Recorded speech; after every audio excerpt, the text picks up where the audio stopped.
Regresamos con argumentos. Gracias por estar en sintonía, doctor. Antes de entrar con las preguntas de nuestra audiencia, que ya nos están llegando pues bastantes, le comentaba que desde la academia, desde la plataforma de ciudadanos organizados, pues cada vez crece más esa demanda de solicitud a los políticos que se haga un debate de altura, tomando en cuenta la situación y el panorama en el que se encuentra el mundo. Estamos hablando que los economistas vaticinan una recesión económica mundial sin precedentes. Cuando prendemos las noticias, pues eso es lo que se escucha, se habla de la escasez de alimentos en el mundo, pues más inflación, los resultados, ¿no? Las consecuencias de ese conflicto entre Rusia y Ucrania continúan, no ha terminado la pandemia de COVID-19 y vemos como en China pues hay un repunte, que eso también enciende las alertas y las alarmas.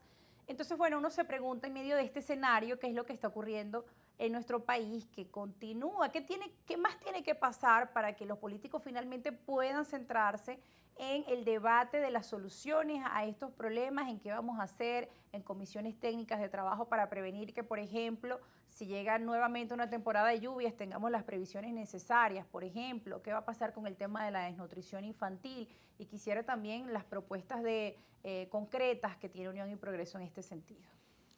De nuevo, lo importante es responder a lo que la gente reclama y a lo que la gente necesita. Queremos vivir mejor. Ese panorama que usted ha pintado con mucha elocuencia y mucha claridad en el mundo es verdad. Nosotros, desgraciadamente, venimos de 20 años de recesión y 20 años de inflación. De modo que la caída de la economía venezolana ha sido brutal. Por tanto, menos pleito y más acuerdo, menos división y más unión. A mí me encantaría una campaña electoral en la que la gente decida entre varias opciones buenas cuál creo yo que es la mejor, y no las descalificaciones que todos son malos, déjame ver si encuentro al menos malo. No, ojalá sea votar por el mejor programa y por la persona más indicada para dirigir el gobierno a fin de lograr ese programa. ¿Qué propongo yo y qué proponemos nosotros desde IFEDEC y qué propone el movimiento Unión y Progreso?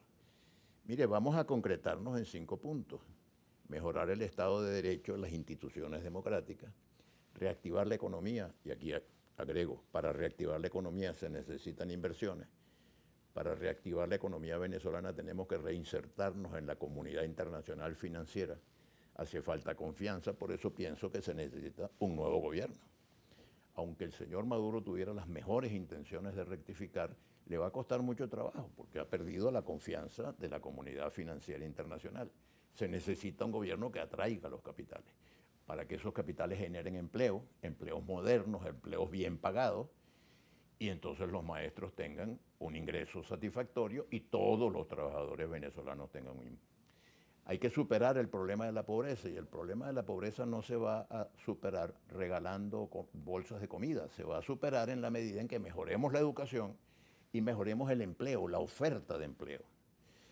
Y tenemos que lograr que los servicios públicos funcionen. Por ejemplo, yo tengo mucha ilusión con lo que este país puede hacer con el turismo, porque yo observo que las islas que están enfrente a Venezuela, Aruba, Curazao, Bonaire, etcétera, viven muy bien.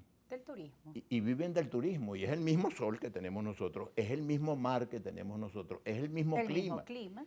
Y solo que nosotros además tenemos las ventajas que se derivan de ser territorio continental y no insular. Entonces, si ellos logran ese nivel de vida con el puro turismo, nosotros, que tenemos petróleo, que tenemos todo lo demás, si desarrollamos el turismo como ellos, ¿pero qué tienen ellos? Agua, luz. Seguridad. Tienen luz eléctrica, tienen agua potable, tienen gasolina, tienen transporte, tienen vialidad. Entonces, el próximo gobierno no debe perder un minuto en pelear con el gobierno anterior. Si llegara y además estuvimos en un aislamiento, pues también, ahora claro, si llegara un gobierno a pasarle facturas y a la venganza contra todo lo que pasó en el pasado, pues ese gobierno no va a tener tiempo para hacer las cosas que tiene que hacer para mejorar la calidad de la vida de la población. Por eso insisto tanto en el tema de un clima de conciliación y de unidad. Por eso me gusta mucho lo que tú me dices que han hecho el llamado de las academias y de esta De la plataforma de ciudadana, Mujer y Ciudadanía, a Mujer y través de este diplomado Ciudadanía. de formación Qué bueno, política. qué bueno. Porque, de nuevo, señores venezolanos queridísimos, no sigamos perdiendo el tiempo en pleitos inútiles. Tratemos de pensar en el dolor de las familias venezolanas que han visto partir a sus miembros más queridos a buscar oportunidades en otros países. ¿Cuánto sufrimiento? Esa gente no entiende que perdamos tiempo en tanto pleito subalterno. Únanse, por el amor de Dios, vamos a crear un clima de unión nacional con un gobierno serio, con un programa que interprete la realidad nacional y la voluntad de cambio y motive a los electores a volver al curso electoral, porque el hecho de que los Sí. partidos estén rectificando no Ahora, significa que el daño ya está, ya está curado, porque se le enseñó a la gente a no votar. Entonces ahora tenemos que volver a enseñar a la gente que el cambio lo podemos lograr siempre y cuando todos votemos por un nuevo gobierno. ahora, doctora, a propósito de ello, es un proceso, pues ese grupo, hay grupos dentro de la oposición que hicieron ese llamado a la población a no votar y ese mismo grupo pues también ha perdido la credibilidad. Usted decía que el gobierno ha perdido la confianza y la credibilidad de los electores y así mismo ha ocurrido con sectores dentro de la oposición que la población ya no quiere saber nada sobre ello.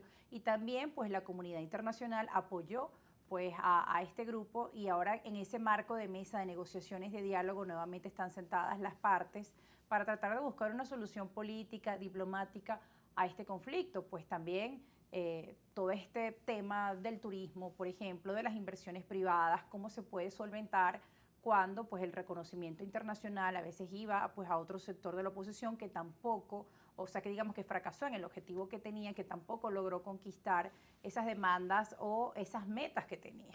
Por eso nada puede ser una mejor noticia para la comunidad internacional que los venezolanos logramos hacer un proceso electoral perfecto. Llegó el fin del interinato también. Perfecto el proceso electoral. En ninguna parte los procesos electorales son perfectos. Yo creo que ni siquiera en la Santa Sede para elegir a los papas. En todas partes hay preocupaciones. En Estados Unidos, que es la democracia ejemplar del mundo, pues tuvo nada menos que el presidente de los Estados Unidos denunció que le estaban robando las elecciones. Entonces, elección perfecta no será. Pero cuando tú tienes de un lado 80% de los venezolanos quieren cambiar al gobierno, entonces es inconcebible que no seamos capaces de presentar una propuesta que interprete a ese 80% de los venezolanos. Porque el gobierno se beneficia de dos palabras: abstención y división. El gobierno quiere que vote el menor número posible de gente y que además estén divididos. Pero entonces no hay táctica ni estrategia dentro de la oposición porque justamente Ese es el drama. han hecho eso. Ese División es el drama. Ese es el drama. y Por abstención. por eso somos unos cuantos los que estamos llamando a superar los errores del gobierno, que son muchos, y los errores de la oposición, que han sido muchos. A mí me escandalizó cuando la oposición renunció a la vida electoral en el mejor momento de la oposición, cuando la oposición acababa de ganar la Asamblea Nacional abrumadoramente. No se considera eso un autogol, por ejemplo, de la Pero oposición. un autogol absoluto. Yo combatí eso, pero con todo lo que pude, porque era un error terrible, como he combatido Que tantos incluso errores. muchos analistas llegaron a señalar que entonces estos sectores se favorecían de ser una oposición cómoda. Y entonces muchos dijeron, no, pero Permanente. si es que no quieren salir del gobierno, en el fondo, algunos de esos sectores se han acomodado y viven confortablemente con esta situación. Y el otro tema que usted mencionó muy bien es el de la desigualdad.